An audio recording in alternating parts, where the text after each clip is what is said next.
Haleluya, saya ingin menyapa dulu terlebih dahulu buat rekan-rekan, buat sahabat-sahabat saya, buat jemaat generasi emas yang ada di rumah Anda. Bagaimana kabarnya?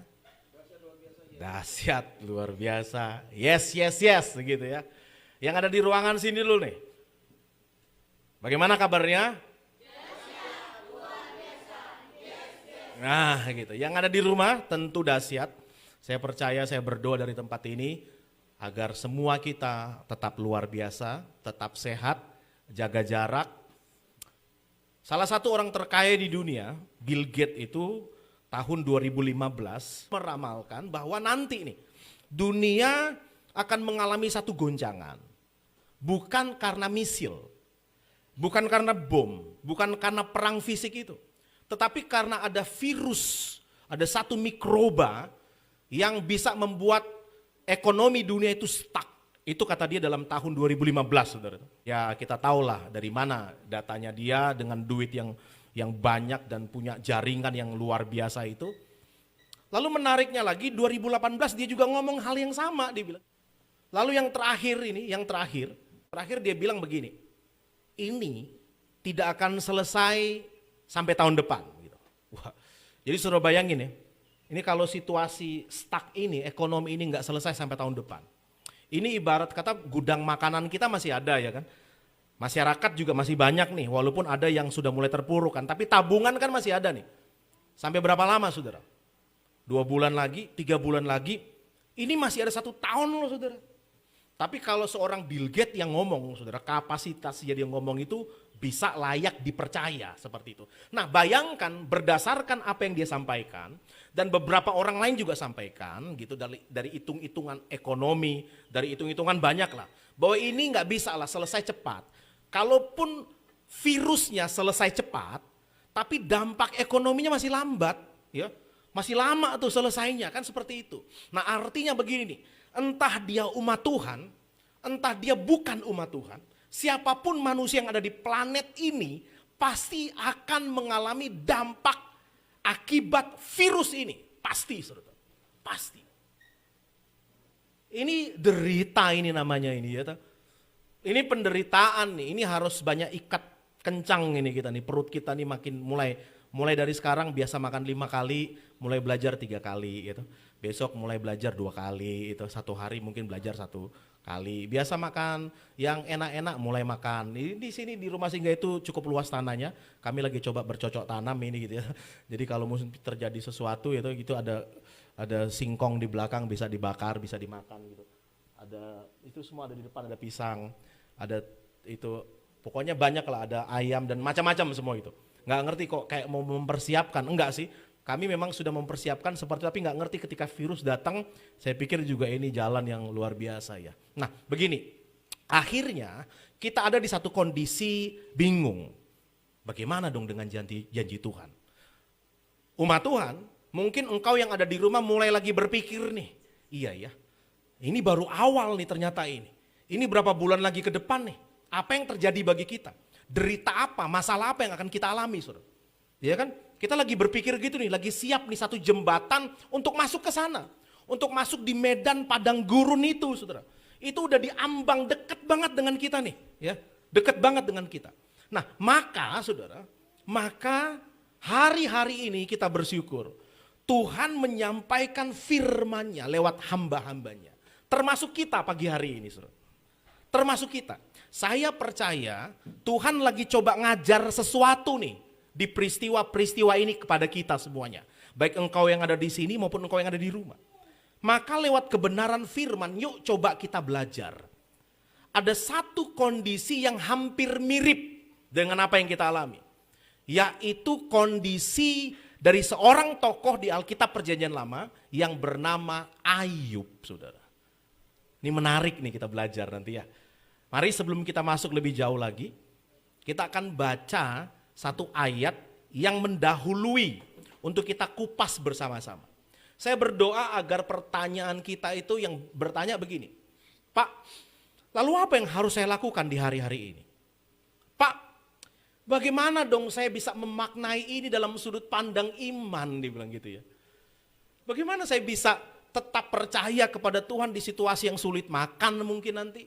Di suatu kesulitan ekonomi, saya nggak punya uang, apa bisa nih saya tetap beribadah gitu ya? Apa bisa nih saya tetap percaya, saya tetap setia kepada Tuhan? Lalu sampai di ujung pertanyaan itu, lalu hasilnya apa Pak gitu loh. Kalau misal kata dalam iman Kristen, hasilnya apa ini Pak? Saya berdoa agar pagi hari ini mungkin bisa terjawab saudara. Saya berdoa seperti itu. Pertanyaan-pertanyaan kita apa yang harus kita lakukan? Hari-hari ini apa dong yang harus kita lakukan? Di rumah saja, ya kan begitu. Nah artinya begini, selama di rumah saja itu harus ngapain, kan begitu. Harus ngapain dong? Secara finansial kita tetap berusaha apalah gitu. Tapi secara rohani apa yang harus kita lakukan? Loh Alkitab saya sudah bolak-balik, ada orang tanya, Alkitab saya sudah baca Alkitab, sudah saya baca. Saya lagi yang ketiga ini. Di minggu kedua ini sudah ketiga kali, wih keren juga saya bilang begitu.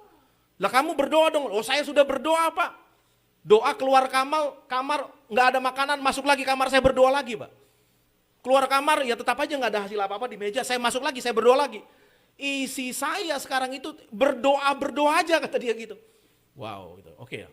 Mari kita baca Alkitab, kita mulai dari Ayub pasal 42 ayat yang kelima. Kita mulai dari akhir ya. Kalau saudara pernah nonton film enggak? Ada film itu yang mulainya itu dari akhir cerita, baru dia runut ke belakang gitu ya. Ya, banyak kan film kayak gitu. Jadi bukan dari belakang baru dia ke depan, enggak. Ini dari depan dulu baru dia balik ke belakang gitu-gitu. Nah, ini model kayak begitu nih. Coba kita lihat nih. Ayub pasal 42 ayat yang kelima, saudara. Saya minta mungkin ada satu rekan di sini bisa membacakan biar ada keterlibatan bersama-sama. Mungkin saudari Indah bisa membacakan kepada kita bersama-sama nih pagi hari ini. Ya. Teman-teman yang ada di sini pun walaupun kita aktif di HP tetap fokus ya. Fokus mendengarkan firman Tuhan, enggak apa-apa. Itu like HP, bagikan gitu loh. Monggo. Ayub pasal 42 ayat yang kelima. Mari kita dengarkan bersama-sama, puji Tuhan, firman Tuhan. 42.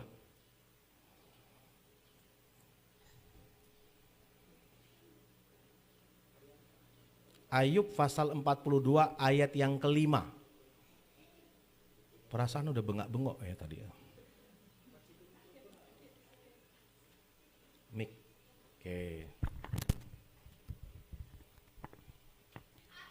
Ayub 42 ayat 5, hanya dari kata orang saja aku mendengar tentang engkau, tetapi sekarang mataku sendiri memandang engkau. Oke ya, terima kasih. Hanya dari kata orang saja, aku mendengar tentang engkau, tapi sekarang mataku sendiri memandang engkau, itu kata Ayub. Sekarang yang mana nih? Sesudah Ayub melewati 42 pasal itu. Gitu. Lah, 42 pasal itu isinya apa Pak? Isinya masalah gitu. Tahu ya semua kisah Ayub, hampir semua nih keyakinan dari Ibrahimik, artinya agama-agama besar di dunia yang lahir dari keyakinan lewat Ibrahim itu, baik Yahudi, Kristen, Muslim gitu. Kita punya nabi yang sama nih, Ayub namanya gitu. Dan di semua tiga agama besar ini, kitab sucinya itu nuliskan tentang Ayub. Dan penderitaan apa yang Ayub alami. Saudara. Dari pasal pertama, pasal kedua sampai pasal 42. Saudara. Itu Ayub itu dalam penderitaan habis hartanya. Gitu. Anak-anaknya meninggal, saudara bayangin nih kondisi apa yang dialami oleh Ayub ini. Anak-anaknya meninggal, hartanya habis, bangkrut dalam satu hari. Udah gitu dia mengalami sakit, luka dari ujung kepala sampai ujung kaki. Saudara. Saudara bayangkan ekonominya kena, fisiknya kena, saudara. Psikologinya kena, keluarganya kena. Ini 4 hal nih, ini kalau kita ada orang sudah keluarganya kena, udah gak kuat, edan dia itu, bisa gila dia itu. Ya. Ada orang hartanya kena, langsung koslet gitu, cara berpikirnya udah. Harta kena, ada orang sakit gak sembuh-sembuh, saudara. Udah sama gitu. Tapi Ayub mengalami semuanya gitu dalam satu hari. Saudara bisa melihat begini. Ketika kita baca kitab Ayub ya, ada satu hal yang kita bisa bersyukur. Bersyukur begini, saudara. Bukan cuma engkau yang menderita, itu maksudnya gitu ya. Hari-hari ini orang ketika masuk dalam penderitaan, dia merasa dia paling menderita gitu ya. Dia merasa di dunia ini udah dia pusat dari dunia. Dan orang pingin tahu dia lagi menderita seperti itu. Tapi saudara, ketika engkau berkata begini, gue lagi menderita nih. Bisa kata ada temanmu yang datang terus bikin masalah, terus Anda, stop dong, jangan ganggu gue nih. Gue lagi menderita, tahu nggak gitu. Lalu teman Anda akan menjawab, lu menderita, bukan lu doang kali, kata gitu. Ini semua kita lagi mengalami ini, ya kan gitu loh. Dan apa yang kita alami, kalau saya lihat di dalam kitab Ayub, saudara, belum ada apa-apanya dari seorang Ayub gitu. Ayub habiskan 42 pasal. Sampai di ujungnya dia ngerti satu kebenaran. Nah ini, ujungnya awal daripada kita melangkah nih ya. Di ujung pengalaman Ayub, Ayub mendapati ada satu kebenaran yang dia pahami adalah begini nih. Allah itu, tentang Allah itu harusnya bukan hanya dari kata orang gitu loh. Ya. Tapi mengenai Allah, itu harusnya kita alami. Mataku sendiri memandang engkau gitu ya. Saya suka terjemahan bahasa Indonesia sehari-hari di ayat ini. Suka.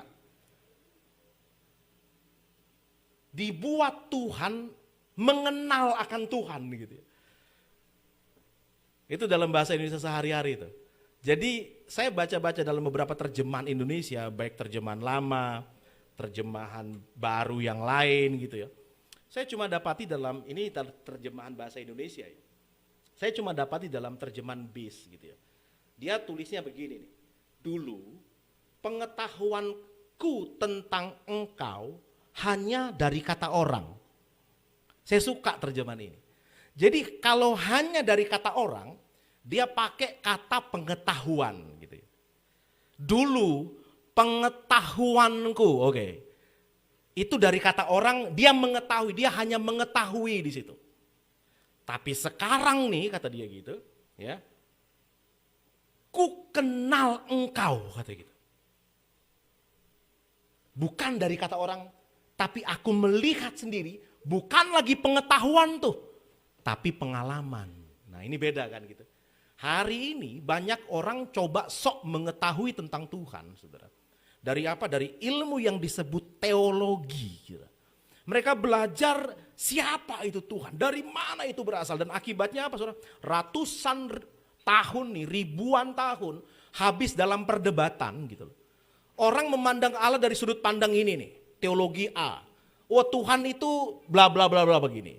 Lalu dari teologi B, Tuhan itu satu, bukan tiga, kata gitu. Terus nama Tuhan itu begini.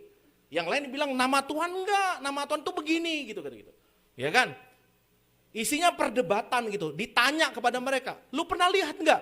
Enggak ada yang bisa bilang, gue pernah lihat enggak. Enggak ada, saudara. Tapi Ayub melewati fase itu, melewati fase pengetahuan. Dia mengalami, hari ini dia mengalami. Dan saya percaya pengenalan model kayak begini nih, ini pengenalan yang tertinggi, katakan amin. Ini pengenalan akan Tuhan yang tertinggi. Ada orang tahu tentang Tuhan dari Ibrani, bahasa Aramik, bahasa Yunani dan macam-macam. Pertanyaannya bukan mengetahui Tuhan, mengenal Tuhan enggak? Itu pertanyaannya. Nah kata mengenal Tuhan ini dalam kitab Hosea pasal 6 ayat 6, coba Indah bisa bacakan lagi nih. Hosea pasal 6 ayat yang ke-6. Kita akan belajar ya kan apa sih maunya Tuhan dalam penderitaan saya ini apa sih? Ini keren ini.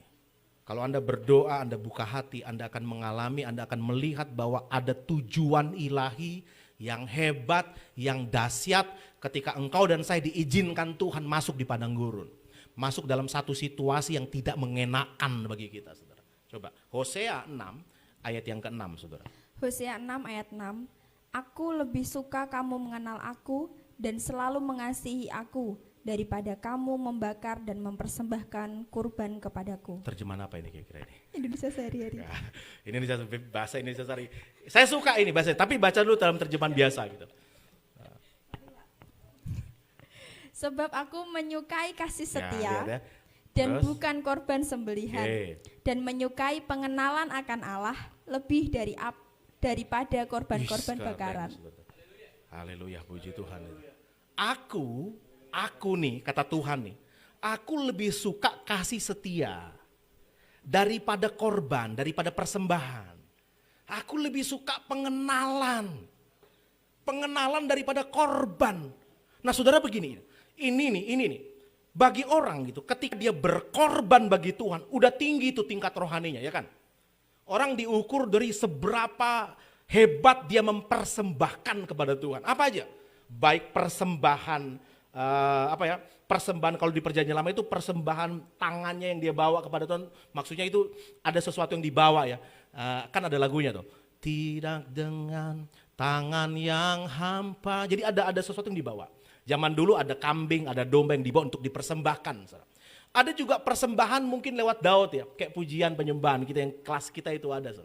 Ada juga persembahan apa lagi? Persembahkanlah tubuhmu sebagai persembahan yang hidup dan kudus itu. Itu lebih tinggi lagi itu. Itu penyembahan sejati kan seperti itu. Tetapi kalau kita baca ayat ini, saudara, aku kata Tuhan itu pengenalan gitu.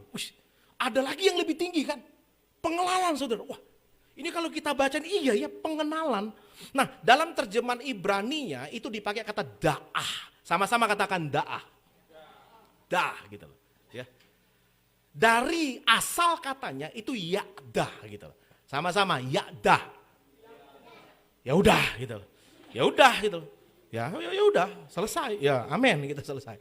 Ya udah yadah gitu loh ya. Nah, dari kata yadah ini kita ketemukan itu ada artinya mengangkat tangan juga, penyembahan worship yang paling intim itu loh. Itu sampai kayak seperti itu, kayak orang nyembah dengan cinta, kan begitu ya sebenarnya. Ada orang nyembah itu karena dia pengen ya cuma berdasarkan itu toh gitu.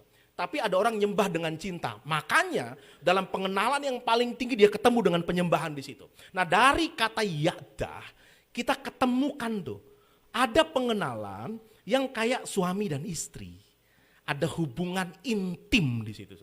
Itu dari kata yadah gitu. Tuhan berkata begini, aku lebih menyukai gitu. Pengenalan intim gitu loh.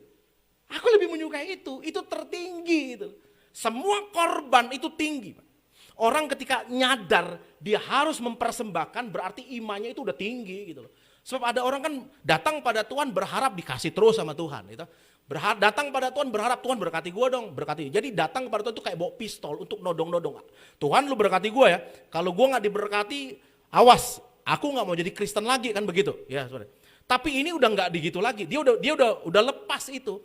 Dia udah nggak berpikir lagi apa yang Tuhan bisa kasih. Dalam pikirannya apa yang aku bisa beri kepada Tuhan. Ini kan keren ini. Tapi Alkitab berkata masih ada yang lebih keren lagi. Pengenalan, keintiman dengan Tuhan. Sama-sama katakan keintiman dengan Tuhan. Nah, saudara, di terjemahan tadi kita yang kita barusan baca itu saya agak kurang suka gitu. Agak kurang suka. Jadi dia itu kayak memisahkan antara kasih setia dan pengenalan. Jadi kayak dua gini kan. Nah, dalam terjemahan bis lagi. Nah, indah lagi nih baca nih. Bis ya, di bisnya. Bahasa Indonesia sehari-hari. Saya lebih suka gitu ya. Kalau baca Alkitab kan ada pembanding banyak ya saudara. Karena menurut saya yang disimpulkan dalam bis ini itu kesimpulan yang ada di Alkitab sebenarnya gitu ya. Coba, saudara yang di rumah perhatikan ya. Anda akan lihat ini.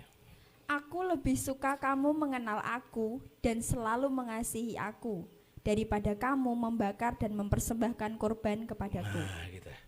Aku lebih suka kamu mengenal aku. Nah gini, saudara tahu nggak? Yadah itu hubungan suami dan istri. Jadi dalam hubungan itu nggak mungkin nggak ada cinta, nggak ada kasih, nggak ada kesetiaan, itu nggak mungkin itu. Itu namanya itu pernikahan zaman Siti Nurba, bener ya? Siti Nurbaya. Siti Nurbaya bener. Bener ya Siti Nurbaya. Yang dijodohkan itu betul ya? Ah ya. Terus pemerannya itu yang jadi bapaknya tuh si Damsik itu. Ya itu enggak kayak gitu tuh. Hubungan rumah tangga dibangun di atas dasar yang paling utama itu cinta itu. Umumnya seperti itu. Umum seperti itu. Maka kata yadah itu disandingkan dengan kata kasih dan setia. Sebab nggak mungkin hubungan intim tanpa kasih, tanpa kesetiaan nggak mungkin. Makanya itu satu paket itu begitu ya.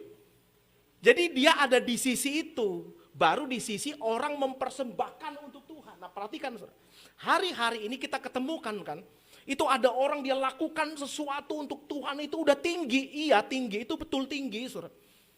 Sebab ketika engkau mulai beralih dari meminta-minta terus kepada Tuhan menjadi pemberi, itu udah hebat saudara. Tapi itu belum masuk di keintiman, belum saudara. Ada satu fase lagi yang harus engkau lewati untuk masuk ke dalam keintiman. Apa itu? 42 pasal saudara. Apa itu? Perjalanan Ayub. Gitu. Ayub baru kayak kebuka matanya, iya ya selama ini dari kata orang. Aku dengar Tuhan itu dari kata orang, itu sifatnya pengetahuan saudara. Semua teologi yang kita belajar itu rumusan-rumusannya itu dari kata orang. Pertanyaannya, hari ini engkau mengalami Tuhan enggak? Saudara yang di rumah, pertanyaannya, hari ini engkau benar-benar mengalami Tuhan enggak? Engkau ada hubungan intim enggak dengan Tuhan? Di dalam cinta, di dalam kesetiaannya, ada enggak di situ? Itu yang tertinggi, saudara. Kasih dan setia, benar. Bukan hanya perjanjian lama, dia sampai di perjanjian baru. Saudara. Di akhir-akhir kita perjanjian baru, seorang rasul yang luar biasa. Yang meninggalnya paling akhir dari rasul-rasul yang lain. Udah pernah coba dibunuh gak mati. Dia hidup sampai 90-an tahun sendiri di Pulau Patmos. Dalam kesendirian dia itu, dia merenungkan Tuhan kasih wahyu sama dia. Allah adalah kasih. Keren. Itu sampai di puncak pengenalan itu. Kasih. Nah dari mana ini? Dari mana Ayub kok bisa berkata hari ini aku intim dengan engkau? Kan itu keren. Bagaimana bisa berkata begitu? Ketika Ayub melewati 42 pasal penderitaan. Saudara. Ini yang luar biasa ya. Jadi saya mau bilang begini, umat Tuhan gak usah lari dari penderitaan ini ya. Gak usah. Masuk aja ke situ. Ini ibarat kata saudara lagi di gerbang nih. Lagi di gerbang kan, ini ambangnya ini ya. Ini kan masih 2 minggu nih, baru 2 minggu, 3 minggu. Ini masih awal saudara. Saudara udah berkata, wah ini masih awal nih. Ini masih icip-icip sebenarnya ya. Ini masih icip-icip saudara. Ini kalau bayangkan kalau benar terjadi seperti prediksi Bill Gates itu saudara. 2 tahun nih, bayangkan saudara. Ini baru 2 minggu, 3 minggu aja udah mulai begini nih. 1 bulan apa yang terjadi, 2 bulan apa yang terjadi, 3 bulan apa yang terjadi. Jadi saudara itu baru masuk di situ. Loh kok khotbah pagi ini nakut-nakutin banget sih? Enggak, saya enggak nakut-nakutin. Saya bicara realita aja udahlah gitu. Seperti itu ya. Tapi enggak usah takut, enggak usah lari. Di ujungnya saudara akan lihat nih. Dibukakan satu ketinggian lagi dalam pengiringan kita kepada Tuhan. Itu Petrus nuliskannya asik ya. Tambahkan kepada imanmu pengetahuan. Tambahkan. Kita Petrus itu berkata, jadi Petrus itu, jadi rasul-rasul zaman dulu itu ngerti loh, ngerti bagaimana tangga-tangga rohani itu sampai di atas. Iman itu sebenarnya masih dasar. Kalau ada orang berkata, gue punya iman yang kuat, halo, itu masih tangga pertama gitu. Ada orang berkata begini, iman gue kuat nih, itu tangga pertama. Ibarat kata sekolah itu masih kelas 1 mah gitu loh. Ada kelas 2, naik lagi kelas 2, tambahkan kepada imanmu pengetahuan, kebajikan, kesalehan, penguasaan diri, baru dia naik sampai di atas kasih, baru kasih akan semua orang gitu loh. Kasih itu atas itu. Maka sampai kita ke tadi, Ayub itu sampai di puncak pengenalan itu. Puncak iman dia itu. Untuk bisa sampai di situ, nggak bisa enggak. Saudara-saudaraku perhatikan, nggak bisa enggak. Jalan penderitaan. Nggak bisa enggak. Jalan penderitaan. Sama-sama ngomong apa? Jalan penderitaan. Jadi hari-hari ini ya, mari saling-saling bakuat jo. Kalau bahasa Jerman itu ngomong begitu. Bakuat jo kuat. Bakuat jo nganah gitu. Nganah, bakuat jo kuat gitu. Itu bahasa Jermannya kayak gitu.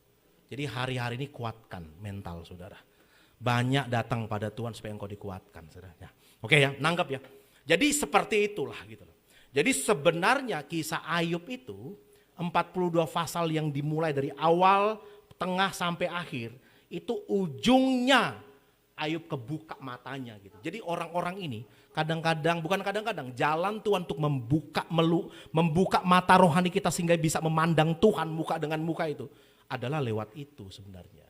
Nah, dari peristiwa itu saya ingin bahas hal yang berikutnya ya. Yang berikutnya begini nih, menarik nih. Mungkin kan sudah ingin bertanya, asalnya dari mana sih ini, kan pertanyaan yang tadi itu. Gimana sih ini prosesnya bagaimana kok bisa seperti ini? Nah, saudara, ada beberapa hal saya ingin sampaikan kepada saudara, mungkin gak usah semua, tapi beberapa poin-poin yang penting. Saudara, ada seorang hamba Tuhan muda nih, namanya Billy Kristianto, itu keren banget. Saudara bisa buka YouTube-nya, kunjungi saudara. Subscribe, itu banyak pengajaran bagus. Ini seorang reform muda ini. Ini kayaknya penerusnya Pak Stephen Tong ini kayaknya gitu ya. Saya bukan orang yang setuju semua doktrin reform, enggak. Saya bukan orang yang semua terima, enggak. Kami dari teologinya beda dengan reform. Tapi ada beberapa hal yang saya berpikir begini, oh iya bagus juga ya. Ada beberapa kebenaran yang disampaikan oleh reform itu bagus. Nah, Billy pernah ngomong begini ketika dia buka tentang kitab Ayub. Waktu Ayub di dunia itu kan saleh nih ya. Ayub itu kan enggak berdosa. Ya. Alkitab menuliskan orang paling saleh pada waktu itu. Saudara bayangin, ini seorang yang saleh, gitu. Nggak dosa dia, saleh gitu. Tiba-tiba Ayub yang ada di dunia nyata, yang menjalani hari-harinya dengan istrinya, dengan anak-anaknya, di dalam kesalehan dia, di dalam berkat Tuhan yang dia alami, dia kumpul dengan keluarga, ketika anak-anaknya habis pesta kan duitnya banyak tuh gitu. Kaya kan Ayub itu, habis pesta, lalu dia kumpul lagi, dia berdoa bersama-sama. Ayub itu adalah orang yang senang mesbah keluarga. Senang ibadah rumah tangga dia gitu, senang kumpul berdoa lagi, nyembah Tuhan lagi. Nah itu Ayub menjalani hari-harinya dengan wajar sebagai seorang pemuja Tuhan di dalam keyakinan yang dimilikinya pada waktu itu, dalam kesalehan dia. Oke, tiba-tiba di sorga lagi bergemuruh nih, ada satu kekuatan yang datangi sorga, gitu. Ya kalau lu nonton Avenger itu ada musiknya sendiri tuh. Kalau jagoannya muncul itu musiknya lain ya kan. Musiknya ceria tuh. Itu ketika Thanos itu ketika semua Avenger turun itu musiknya kan keren. Tapi ketika wajah Thanos muncul langsung suram ya kan itu. Langsung suram, musiknya juga melu suram so. Gitu. Nah, ketika sorga kemasukan satu kejahatan gitu. Itu suram sorga. Lalu ada dialog di situ, menarik dialognya. Iblis ngomong begini, Tuhan, coba Anda lihat nih. Ini pengetahuan ini kayak gini nih. Tuhan, itu datang habis dari mana kata Tuhan? Habis dari kelilingi orang-orang di bumi. Oke. Tuhan ini ya iseng atau apa sih saya nggak ngerti. Oke, kamu udah lihat hambaku Ayub? Oh sudah. Terus dialog mereka. Terus iblis ngomong begini ya sorry, perhatikan. Bisa aja si hambamu ini setia. Karena engkau memberkati dia sih. Engkau memberkati dia, makanya dia setia. Coba, ini dialognya. Saudara akan implementasikan dalam peristiwa-peristiwa kita. Sebab Alkitab kan itu begitu. Alkitab apalagi perjanjian lama itu bayangan dari perjanjian baru. Saudara bisa lihat cermin hidup kita setiap hari lewat apa? Lewat pengalaman tokoh-tokoh Alkitab. Nah peristiwa Ayub ini pun menurut saya ini peristiwa yang entah bagaimana diatur Tuhan dalam kedaulatannya.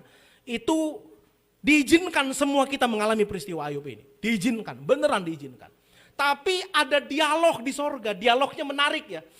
Tuhan angkat coba. Karena Ayub engkau berkati makanya dia setia. Coba angkat itu, aku pengen lihat apakah dia tetap setia atau enggak. Lalu Tuhan juga ngomong begini, oke, angkat kata gitu. Masuk Pak Eko kata gitu. Masuk tuh Pak Eko. Dalam kehidupannya Ayub gitu. Dalam satu hari dari berkat habis langsung. Coba Anda lihat nih, begini. Ada satu pemikiran, ini pemikiran tinggi juga nih. Ini pemikiran tinggi, saudara. Pemikiran tingginya berkata begini. Sering kita juga ada di pemikiran ini kadang-kadang. Coba yuk datang pada Tuhan. Pertanyaannya, Pak Pendeta, saya kalau ke gereja, motivasi saya ke gereja itu apa sih? Motivasi saya ikut Tuhan itu apa sih? Sering kan kita ngomong begini, motivasi engkau ikut Tuhan itu yang hebat karena engkau percaya engkau sudah menerima berkat dari Tuhan. Nah, gitu. Jadi karena sudah menerima berkat, makanya kita datang pada Tuhan.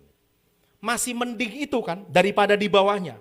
Di bawahnya itu yang lebih sadis lagi nih, berkata begini, ayo ikut Tuhan. Kalau lu gak ikut Tuhan, gua hukum lu, kira-kira gitu. Jadi orang ikut Tuhan ditanya, ngapain lu? Iya, kalau gua gak ke gereja, kalau gue gak kasih perpuluhan, kalau gue gak mempersembahkan korban, kalau gue gak ibadah, kalau gue gak melakukan firman Tuhan, nanti gue dihukum Tuhan. Kan gitu. Tapi itu kan yang dasar banget dalam agama tuh, Taurat namanya. Yang lebih tinggi sedikit adalah dia datang pada Tuhan bukan karena takut dihukum. Dia datang karena dia sudah menerima berkat dari Tuhan. Ini tinggi ini sebenarnya ini. Ini tinggi, ini wawasan teologi yang tinggi namanya itu. Orang kalau datang pada Tuhan supaya ingin diberkati, takut dihukum, saudara doktrinmu masih rendah, masih ecek-ecek.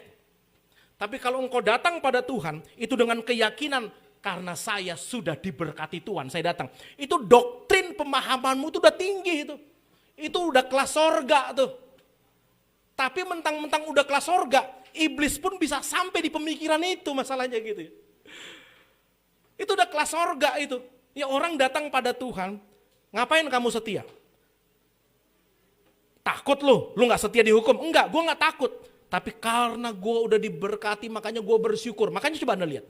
Itu kan Ayub, dia datang, dia bersyukur karena sudah diberkati Tuhan. Ini pemahaman kasih karunia sebenarnya saudara. Datang karena sudah menerima.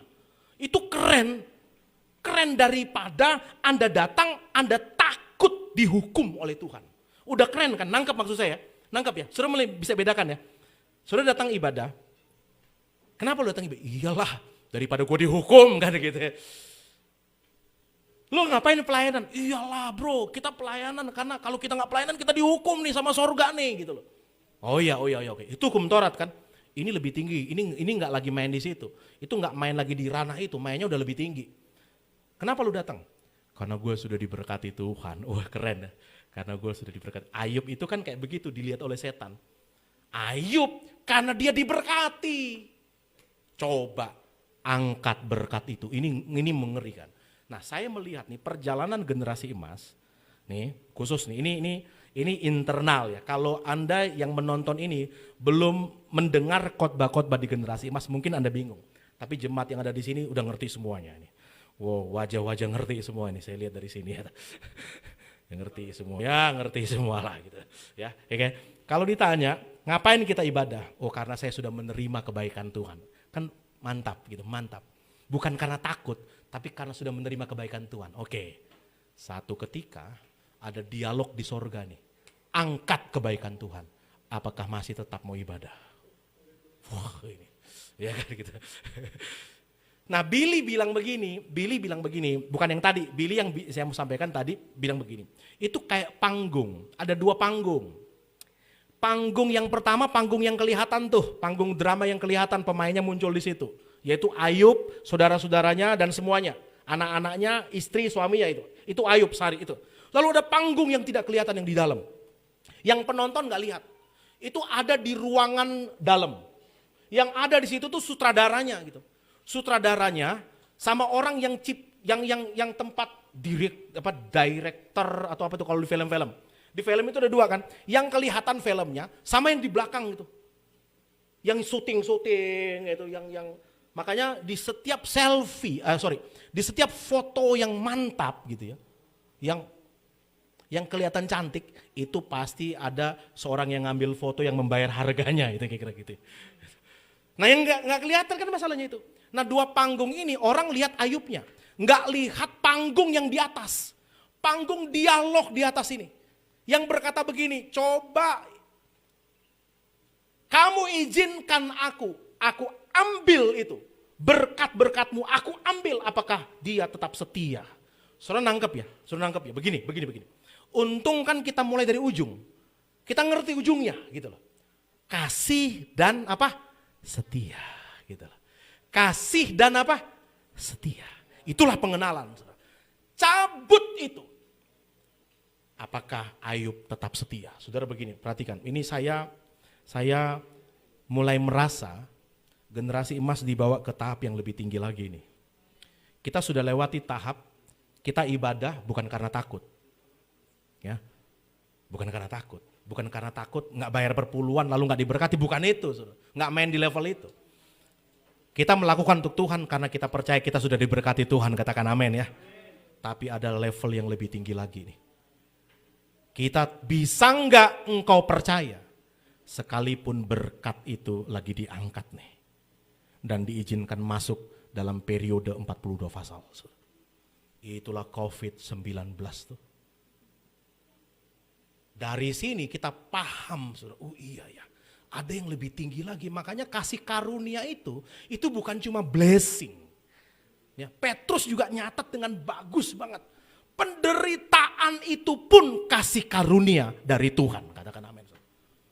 Wow, orang nangkap nih, makanya kan ada hyper grace. Hyper grace itu dituduhlah aliran grace ini. Itu cuma paham berkat, padahal enggak. Kalau grace itu bukan hanya berkatnya, tapi sesuatu yang bukan berkat juga. Ingat enggak? Istri Ayub itu sama pahamnya itu. Istri Ayub dengan setan tadi itu. Waktu Ayub menderita, datang bojone. Wah, wes kutukilah Tuhanmu mati rak wes. Ngapain kue nyembah Tuhan yang kayak ngono gitu loh. Lalu Ayub ngomong apa? Ayub jawab dengan doktrin dan pemahaman teologi yang tinggi. Masakan kita cuma bisa menerima yang baik dari Tuhan? Masakan kita nggak bisa menerima yang tidak baik dari Tuhan? Cuma yang baik toh, yang nggak baik piye gitu loh. Nah ini juga satu pemahaman. Jadi begini, gini ya.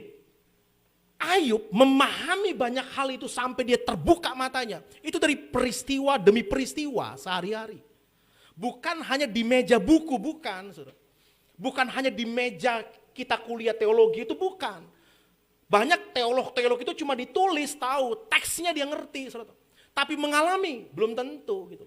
Nah bagi kita ini dari peristiwa Ayub, bukan hanya teks teologi, tapi mengalami praktek teologi. Ayub baru ngerti ketika dia praktek tuh. Baru kebuka matanya. Dia berkata begini, kita bukan hanya terima yang baik. Allah itu kan kasih nih. Nah kalau Allah kasih itu bukan hanya yang baik secara manusia. Bisa nggak sesuatu yang nggak baik secara manusia itu kita juga terima. Dari COVID-19 saya cuma ngomong begini sama jemaat Tuhan ya. Saya ingin tutup sedikit lagi, saya akan tutup khotbah ini. Saudara, 42 pasal ini kita baru di pasal-pasal awal nih.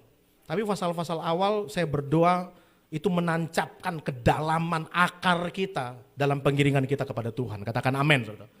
Ya, saudara-saudaraku yang di rumah, dengar gini.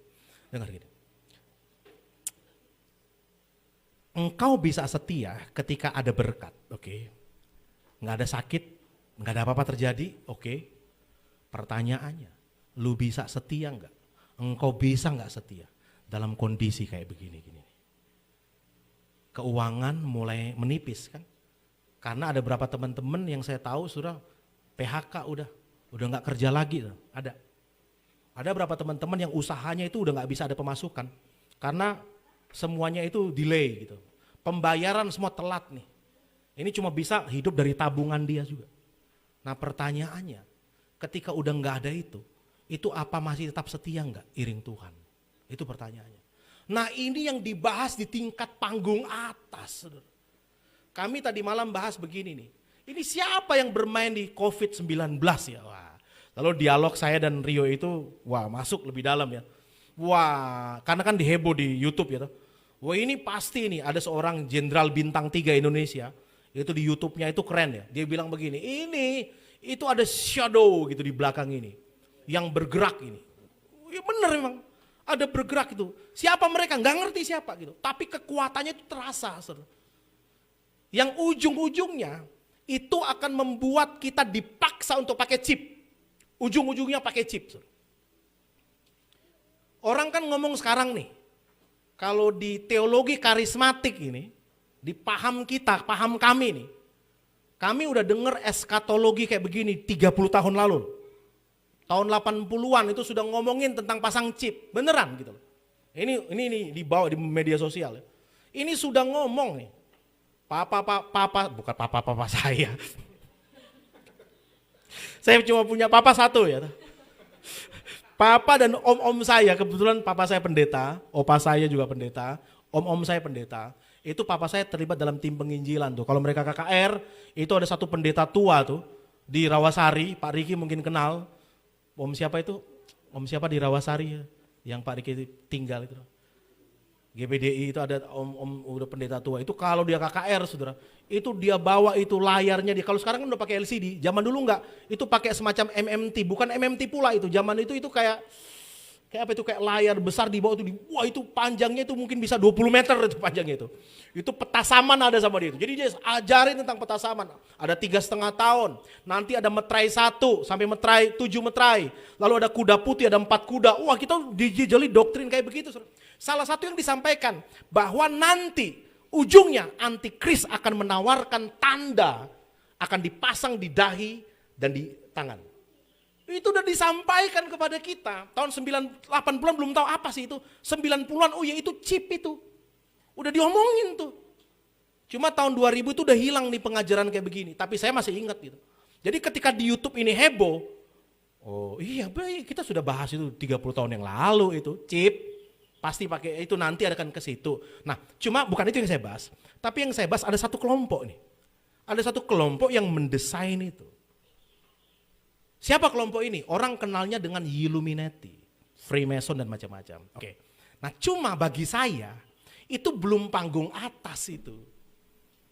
Itu mah baru panggung manusia, dia baru panggung menengah gitu loh. Memang nggak tahu siapa, tapi belum. Panggung atasnya itu dong gitu yang harus kita bahas. Nah kadang-kadang kita nggak mau bahas panggung atas kan, kita cuma bahas panggung bawah Illuminati. Panggung atasnya itu yang desain itu. Jadi ada dialog di sorga nih. Izinkan penderitaan ya. Gua tes tuh anakmu bisa enggak. Itu dialognya sorga itu seperti itu gitu. Sorga dan kegelapan itu ada dialog seperti itu. Bukan yang tengah-tengah ini, tapi siapa desain aslinya. Itu di situ yang akan kita bahas. Nanti tapi bukan sekarang saudara. Nah dari situ kita memahami ya kan. Hari ini kita ngerti jadinya, oh iya ya. Dibandingkan korban, ada yang tertinggi itu, kasih setia dalam hubungan intim dengan Tuhan. Itu keren tuh. Nah untuk bisa sampai di situ, itu harus lewati dulu pemahaman yang berkata begini nih. Gua setia karena gua diberkati. Oke, naik lagi lebih tinggi lagi. Gua tetap setia sekalipun aku tidak diberkati Tuhan. Ya, jadi saya mau tantang nih umat-umat Tuhan. Karena itu yang sorga ingin lihat ya kan. Iblis bilang begini, coba, oke silakan. Itu kayak terulang lagi itu. Di semesta ini terulang lagi seperti itu. Oke, aku pengen lihat tuh umat Tuhan itu kan diberkati semua nih gitu. Ya semua. Saya kalau kemana-mana, makan di mana-mana itu foto, cepret. Jadi ada ritual sebelum makan kami itu. Foto, YouTube, foto set, Facebook, Instagram, makan itu. Nanti bisa nggak ya piring kosong tetap selfie dong gitu harusnya gitu. Harus adil dong itu. Ini piring semua lengkap foto, cheese, ayam cheese, keju. Nah satu ketika meja makan Anda kosong, saya berharap tetap selfie dong gitu loh. Cheese, meja kosong nih gitu. Nggak ada makanan nih gitu loh ya. Tapi itulah yang kita belajar ya. Ini masih awal sebenarnya. Masih awal-awal, belum ada poin-poin yang lain. Tapi dari poin-poin awal ini, saya berdoa, saya berharap kiranya Tuhan menguatkan kita, saudara. Memberikan kita kekuatan gitu. Memberikan Anda kekuatan. Agar kesetiaanmu lewat ini lagi diuji nih di hari-hari ini, saudara. Kita lagi diuji. Apakah kita tetap bersyukur pada Tuhan? Ya, atau tidak? Itu dalam kitab yang lain dikatakan begini nih. Sekalipun pohon ara tidak berbuah. Sekalipun hasil kandang mengecewakan, tapi aku tetap akan beria-ria di dalam Tuhan. Saudara. Berikan tepuk tangan bagi Tuhan kita pagi hari ini. Ya. Kalau Anda lewati ini, saudara, lewati ini, itu Anda akan masuk di fase yang tertinggi dalam kekristenan kita. Bukan lagi dikuasai dengan pengetahuan, bukan. Tapi dikuasai oleh satu gambaran yang benar tentang anak Allah. Siapa? Ayub. Ayub bisa lihat, yes, hari ini aku memandang Tuhan. Hari ini aku intim dengan Tuhan. Kenapa? Ketika dia next level, dia masuk dalam medan keintiman. Wah, luar biasa. Padang gurun itu membawa kita di satu padang keintiman dengan Tuhan. Itu yang kita percayai. Oleh sebab itu mari saya mengajak kita bangkit berdiri bersama-sama.